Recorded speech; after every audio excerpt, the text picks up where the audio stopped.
Welcome back, everyone. We're diving into something really fascinating today. Leaked government emails from April 2026 revealing covert efforts that seem to clash with what's being shared publicly. This is Jeff and Ashley with the ALTP, and let's get into this story. Absolutely. And what's at stake here is no minor detail. It's about the privatization of public lands, billions of dollars for the U.S.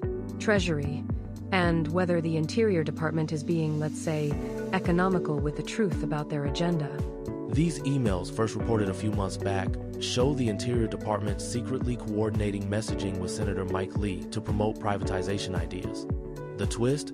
Publicly, they claim they had no involvement in any of this. That's quite the contradiction, isn't it? It is, and for transparency advocates, this feels like a major betrayal. Instead of making decisions openly, they allegedly used backdoor political strategies to align their messaging. This raises serious questions about accountability and whether national heritage is being sacrificed for quick cash. Speaking of cash, let's talk about the $100 billion figure. According to an AEI analysis, selling just a portion of federal land in areas like Utah and Nevada could fill Treasury coffers with an enormous sum, $100 billion. But turning public land into private profit, that's a seismic shift. Right. And it's not just about numbers. Auditors are asking the critical question, who's actually buying this land?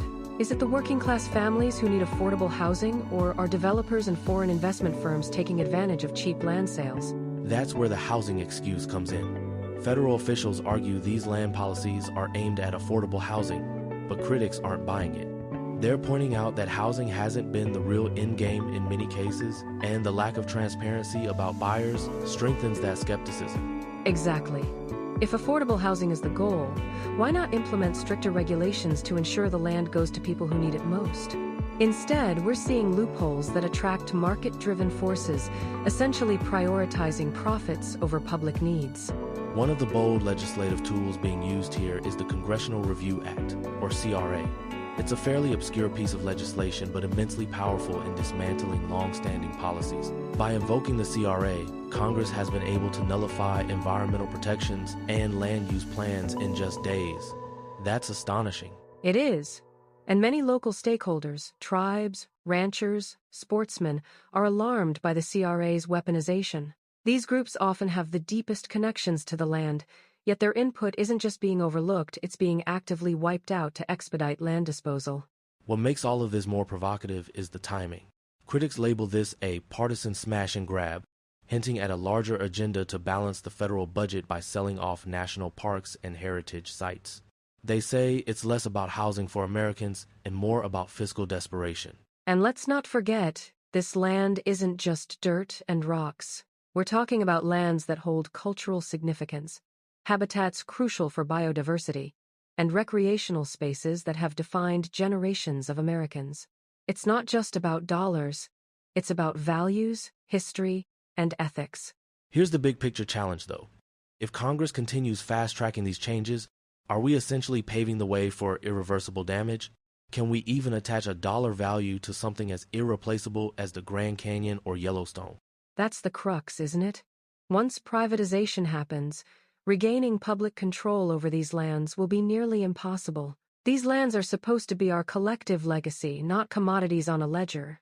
What's frustrating is how little public dialogue surrounds these moves. It's easy to imagine an entirely different approach, one where communities are included in planning and multiple interests, not just financial ones, are weighed. Absolutely. Transparency and involvement would at least provide trust and balance.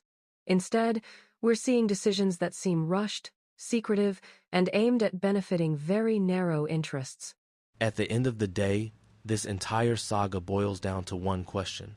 What are we willing to sacrifice as a nation? Is banking $100 billion really worth potentially losing something far deeper, the cultural and environmental identity of public lands? I couldn't agree more. When it comes to privatization, we need to weigh short-term fiscal gains against long-term national heritage. And for now, it seems like the scales are tipped dangerously toward one side. Well, that's definitely something we'll be keeping an eye on. Thanks for tuning in today, everyone, as we dissect these alarming developments. Yes, thank you. If this conversation resonated, Don't hesitate to dig deeper or voice your opinions because these issues impact all of us. That's it for today. Please follow us for more info on this story and other breaking news.